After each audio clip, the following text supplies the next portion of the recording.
लेकर के आ रहा है वालिद। पैदा होते ही बोर्ड की फिक्र करने लगता है, लेकिन 10-12 साल का बच्चा हो जाता है, उसे कुरान की हवा नहीं लगने देता, और फीस में इतनी कमी कराता है। ये क्या हमारा तसव्वुर है? अगर हम इल्म के लिए, आसरी उलूम के लिए अवेयर हो गए तो कुरान सुन्नत को बालाए ताक रख दिया, ऐसा कैसे काम चलेगा?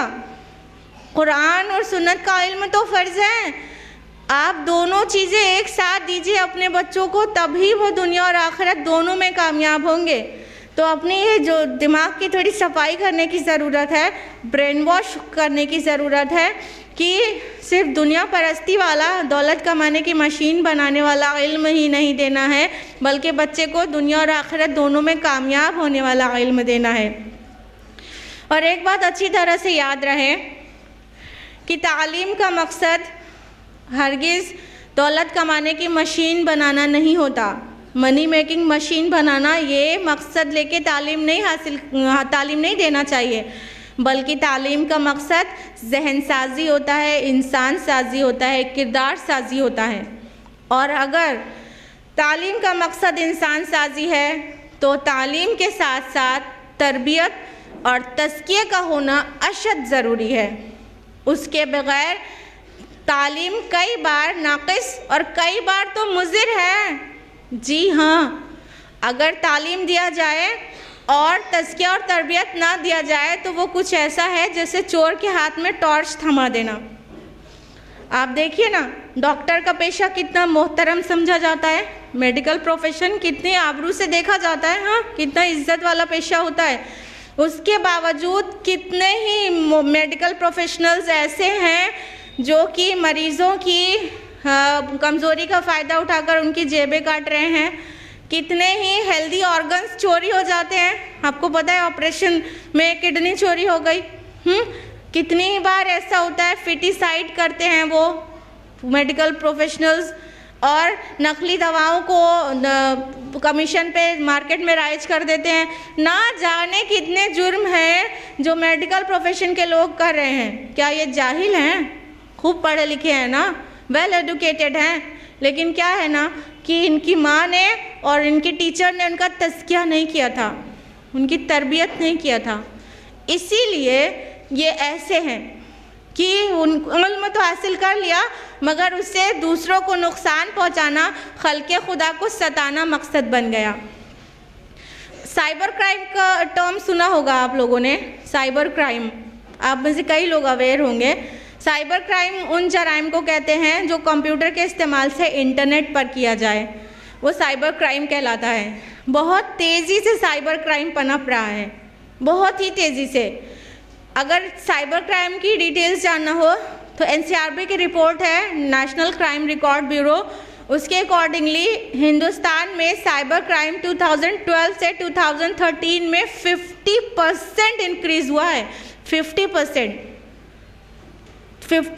ग्रोथ हुई है इंडिया में ऑन द होल, जबकि कई स्टेट्स में तो बिल्कुल हैरान करने वाले फिगर्स हैं। सिर्फ असम में साइबर क्राइम 450% बढ़ा है और उत्तराखंड में 475%, जबकि अंडमान निकोबार आइलैंड में वो 800% उसकी ग्रोथ हुई है साइबर क्राइम की। 2012 में 2 रिकॉर्ड किए गए, 2 साइबर क्राइम, और 2013 में पूरे 18 साइबर क्राइम्स रिकॉर्ड किए गए। इतनी तेज़ी से साइबर क्राइम बढ़ रहा है। क्या ये जाहिल लोग हैं? वेल एडुकेटेड हैं। ये तो गोया ऐसा ही हो गया कि तालीम उसके जौहरे ज़ाती को खा गई, आबे हयात पी के उसे मौत आ गई। तो वालिदैन अपने बच्चों को कुछ दे नहीं रहे हैं, तरबियत और तज़किया नहीं कर रहे हैं, जिसकी वजह से ये एजुकेशन का भी, अपनी तालीम का इस्तेमाल भी नुकसानदेह चीज़ों में कर रहे हैं, दूसरों को सताने के लिए कर रहे हैं, जुर्म कर रहे हैं। अल्लाह ताला का फरमान है सूरह शम्स, सूरह नंबर 91, आयत नंबर 7, क़द अफ़लह मन ज़क्काहा, कामयाब हो गया वो जिसने अपने नफ्स का तज़किया किया। तो तज़किया नफ्स अशद ज़रूरी है, नहायत ज़रूरी है। उसके बग़ैर चारा नहीं है, चारे कार नहीं है। तालीम के साथ साथ जब तक दिल को प्योरीफाई ना किया जाए, कुरान से ना किया जाए, हदीस से ना किया जाए, तब तक कामयाबी दोनों जहां की मुश्किल है। और इसमें सबसे बड़ा जो रोल है वो माँ का है, और दूसरा जो रोल है घर से बाहर वो स्कूल का है, वो टीचर्स का है। और हम सभी, हर इंडिविजुअल ज़िम्मेदार हैं इसके।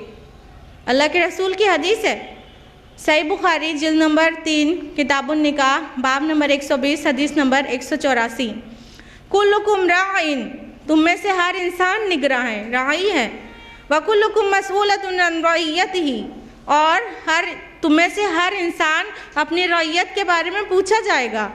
वलमरअतु राइयतुन फी बैति ज़ौजिहा व वलदिही, और एक औरत राइया है, जिम्मेदार है अपने शौहर के घर की और उसकी बच्चों की। तो ये माएँ अच्छी तरह से समझ लें कि सबसे ज़्यादा वो जिम्मेदार हैं कि वो उनको अल्लाह के यहाँ जवाब देना है कि अपने शौहर की औलाद को क्या तरबियत दिया घर के अंदर, तुम्हारी जिम्मेदारी थी घर के अंदर क्या तरबियत दिया। इसके लिए बहुत होशमंद रहने की ज़रूरत है। बहुत ही ज़्यादा गफलत में दिन गुजर रहे हैं, जिसकी वजह से बच्चे बर्बाद हो रहे हैं, बिगड़ रहे हैं। ऐसे नहीं नस्ल बर्बाद होती है, बल्कि उसमें औरत का बहुत बड़ा रोल होता है। किसी कौम की कामयाबी और तरक्की भी औरत पर मुनहसर होती है, और किसी कौम की पस्ती की वजह भी औरत ही अक्सर बनती है। औरतें सुधर जाएं, ख़वातीन सुधर जाएं, तो कौम व मिल्लत की फलाह बहुत तेज़ी से होगी इंशाअल्लाह। हमारा बिगाड़ क्या है? हम होश में नहीं है कि हमसे पूछा जाएगा। हमारा बिगाड़ क्या है? हमारा रूटीन ही सही नहीं है। हम तो अपना प्राइम टाइम टीवी का जानते हैं खूब अच्छी तरह। बच्चों को स्कूल भेजा, थोड़ा घर के काम में बिज़ी हुए, बच्चे स्कूल से आ गए, वो हमारे अराउंड हैं, हम देख रहे हैं कि वो हमें वॉच कर रहे हैं, वो हमें नोटिस करते हैं। उसके बावजूद हम पड़ोसी के साथ, हम अपनी बहनों के साथ, अपनी नंदों के साथ, सास के साथ बैठ के गीबत के मशगले में मशगूल हैं। गीबतें कर रहे हैं, गॉसिप्स हो रही है, जिसका अक्सर हिस्सा गीबत होता है। फिर उसके बाद शाम को अपना टीवी का प्राइम टाइम ढूंढ कर बैठ गए। उसमें हमारे बच्चे भी हैं, वहाँ एक से एक फहश चीज़ें दिखाई जा रही हैं, एक से एक बर्बादी वाली चीज़ें दिखाई जा रही हैं। खुद भी देख रहे हैं बड़ा चस्का लेकर, और बच्चे भी देख रहे हैं, कोई परवाह नहीं है। ये हमारी तरबियत है, ये तरबियत है। पहले तो हम उन्हें टीवी के सामने बैठाते हैं, सारी गंदी घिनौनी चीज़ें साथ में बैठ के देखते हैं, और जब बच्चा बड़ा होकर वो चीज़ें रिपीट करता है, पता चलता है उसकी गर्लफ्रेंड है, उसका बॉयफ्रेंड है, तो वो कोचिंग के बहाने, वो स्कूल के कॉलेज के बहाने, वो कहीं रेस्टोरेंट में पाया जा रहा है, कहीं थिएटर में पाया जा रहा है, और न जाने कहाँ कहाँ क्या करता हुआ पाया जा रहा है। जब कोई अनहोनी हो जाती है ना, तब कहते हैं हाय हमारी तो किस्मत फूट गई, हमने किस चीज़ की कमी की थी अपनी औलाद के लिए, किस चीज़ की? जो मांगा था वो ला कर दिया था, जिस चीज़ पर हाथ रख दिया वो चीज़ दिला दिया था। उसके बाद हमको ये कौन सा दिन दिखाया हमारी औलाद ने? ऐसे ही नहीं दिखाया, माफ़ करिएगा, ऐसे ही ये दिन नहीं दिखाया। हमने दिखाया था उसे वो चीज़ें जो उसे हरगिज़ नहीं दिखाई जानी थी। हम साथ में बैठ के उसे फौश परोस रहे थे, तब वो बड़ा होके उसकी नफ्सियात क्यों कर पाक साफ बनेगी? हाँ, जब माँ बाप जब फिल्मों में एक से एक रोमांटिक सीन्स देख रहे हैं साथ में बच्चों के बैठकर, तो हम क्यों समझें, हम क्यों खाली हमारी दुआओं से हमारा बच्चा मुत्तकी और परहेजगार बन जाए? हर माँ ये दुआ करती है, अल्लाह मेरा बच्चा मेरी औलाद बहुत नेक साले बने बड़ा होके, और वहीं दुआ ख़त्म होते ही जाके सामने टीवी के सामने साथ में बैठ जाती है। ऐसे मुत्तकी परहेजगार दुआओं से बनाना चाहते हैं, खाली अमल से नहीं करेंगे। बग़ैर अमल के हम दुआओं से चाहते हैं कि अपनी औलाद को दुनिया और आखिरत दोनों में कामयाबी दिला दें, तो ऐसे नहीं होता है। हम खुद अपने औलाद के सामने झूठ बोलते हैं और उसके बाद उम्मीद करते हैं कि हमारा बच्चा सादिक बने, तो ऐसे थोड़ी होता है। हम झूठ बोलने का हुक्म देते हैं अपने बच्चों को। फ़ोन आया, क्या तुम कि मम्मी सो रही हैं? मम्मी ने जागते पूरे जानते बूझते जागते हुए कहा कि तू सो रही है। बच्चे ने कह दिया सो रही है। हमने सिखाया झूठ बोलना कि नहीं सिखाया? सिखाया कि नहीं सिखाया? हम खुद अपने बच्चों को झूठ बोलने की तालीम देते हैं, ये हमारी तरबियत है। और उसके बाद हम चाहते हैं हमारा बच्चा बड़ा होकर इतना सच्चा बने कि पूरे मुआशरे में नाम रोशन करे। तो ऐसा नहीं हो सकता है, ऐसा नहीं हो सकता है। जो बोया जाता है वही काटा जाता है, जो चीज़ की बीज डालते हैं उसी चीज़ का फल निकलता है। हम जो झूठ, गीबत, फहश अपने बच्चों को परोस रहे हैं, बड़े शौक़ से उसका इंतज़ार करें कि वो भी बड़ा होकर वैसे ही बनने वाला है, अल्लाह ना करे। इतनी कड़वी बातें बोलने का हमें कुछ भी शौक़ नहीं है। यह हम आपकी आंखें खोलना चाहते हैं कि जिस लापरवाही के साथ बच्चों की तरबियत हो रही है ना, वो हरगिज़ भी फ्रूटफुल नहीं रहने वाली है। वो नेक, मुत्तकी और परहेज़गार बच्चा नहीं बनने वाला है। ये एक उसूल है कि जो चीज़ का बीज डाला जाता है वही चीज़ का दरख्त निकलता है। अरबी में कहते हैं कमा तज़रउ तहसुदु, जैसी खेती वैसा काटना। और हिंदी में कहते हैं जैसा बोओगे वैसा काटोगे। और अंग्रेज़ी में कहते हैं गार्बेज इन गार्बेज आउट। तो हम गार्बेज डालें और फूल पाएँ, ऐसा कैसे हो सकता है? ऐसा नहीं हो सकता है। हम अपने बच्चों के लिए होशमंद रहें और एक बात अच्छी तरह नोट करके रखें कि तरबियत कोई ज़ुबानी अमल नहीं है। खाली हम ज़ुबान से बोलते रहें बेटा ये करो, ये नहीं करो, सुनते ही नहीं हो, मानते ही नहीं हो, बोलते रहें। बच्चे सैचुरेट हो जाते हैं माँ के बोलने से, लेक्चर से। तरबियत ज़ुबानी अमल नहीं है, ये अमली मुज़ाहिरा चाहता है, प्रैक्टिकल डिमॉन्स्ट्रेशन चाहता है। जब हम प्रैक्टिकली डिमॉन्स्ट्रेट करेंगे, हम अच्छे काम को करके दिखाएंगे तो बच्चा तेज़ी से सीखेगा, बजाय कि हम उससे 10 बार कहें, 100 बार कहें। करके दिखाना होगा। घर में वालिदैन आपस में झगड़ा करते रहें रोज़ और सोचें कि बच्चे के अंदर आला नफ्सियात पनपेगी, तो ऐसा नहीं हो सकता है। रोज़ाना मियाँ बीवी का झगड़ा बच्चे पूरी तरह से ऑब्जर्व करते हैं, एक एक चीज़ उनके दिमाग में रिकॉर्ड हो रही होती है और वो उसी तरह से झगड़ालू और उस मिजाज के उनकी नफ्सियात भी वैसे ही डेवलप हो जाती है। तो इस बात के लिए बहुत ज़्यादा होशमंद रहने की ज़रूरत है कि हम बच्चों को जो कुछ सिखा रहे हैं वही कुछ हम बड़ा होकर उनसे पाने वाले हैं। और एक बात और अच्छी तरह समझ लीजिए कि अक्सर माएँ तरबियत और तज़किये के सही वक्त में धोखा खा जाती हैं, सही वक्त नहीं पहचान पाती। छोटा बच्चा रहता है तो कहती हैं अभी तो छोटा है, बड़ा होगा तो सिखा देंगे।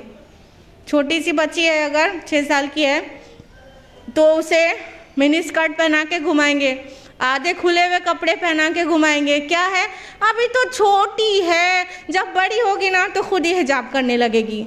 अब हमने भाला 14 साल तक तो उससे कुछ कहा नहीं, वो पहले स्कर्ट्स पहनती थी, फिर टाइट जीन्स और टाइट टी शर्ट पहनती थी, बच्ची है, हमने उसे कहा नहीं। अचानक हम 16 साल 18 साल में कहेंगे कि बेटा लवादा ओढ़ के निकलो, तो मानने वाली नहीं है। हम धोखा खा गए, सही वक्त में धोखा खा गए।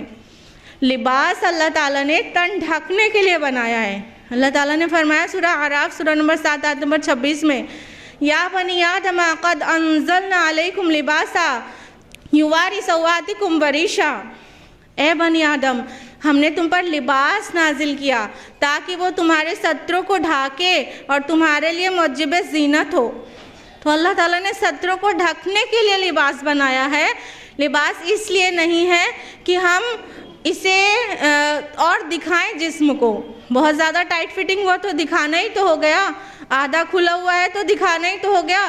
तो हम छोटे से बच्चों को कहते हैं अभी छोटी है, बड़ी होगी तो सिखा देंगे। वो जब उसका शौक़, उसका रुझान, उसकी तमाम तर इंटरेस्ट उन्हीं कपड़ों में पहनकर वो बड़ी होती है, तो अचानक बड़े होने के बाद कैसे आपकी बात सीख जाएगी। तो जो भी चीज़ सिखाना है, हया की तालीम देनी है तो बचपन से दीजिए। अभी उसके ऊपर हरगिज़ फ़र्ज नहीं हुआ है तब से उसे सदरपोशी करके रखिए। जब वो बहुत छोटेपन से सदरपोशी करती रहेगी तो सही वक्त पे इंशाल्लाह आपके कहे बगैर वो हिजाब पहनने लगेगी, आपको कहने की ज़रूरत नहीं पड़ेगी। ऐसी गफलत मत बरतिए। बच्चा छोटा है, खियानत, स्कूल से पेंसिल लेकर आ रहा है, इरेज़र एक्स्ट्रा उसके बैग में पाया जाता है, क्या है, छोटा है, बड़ा होगा तो अमानतदारी सिखा देंगे। अब ये छोटेपन में जब ये लापरवाही हुई थी कि उसके बैग में पेंसिल इरेज़र एक्स्ट्रा पाया जा रहा था और माँ कुछ नहीं कह रही थी, तो इसका नतीजा जानती हैं क्या होगा? अभी वो बालिग भी नहीं होने पाएगा और पता चलेगा कि कोई चेन स्नैचिंग किया उसने और सारी जिंदगी कोर्ट कचहरी के चक्कर लगाना पड़ेगा।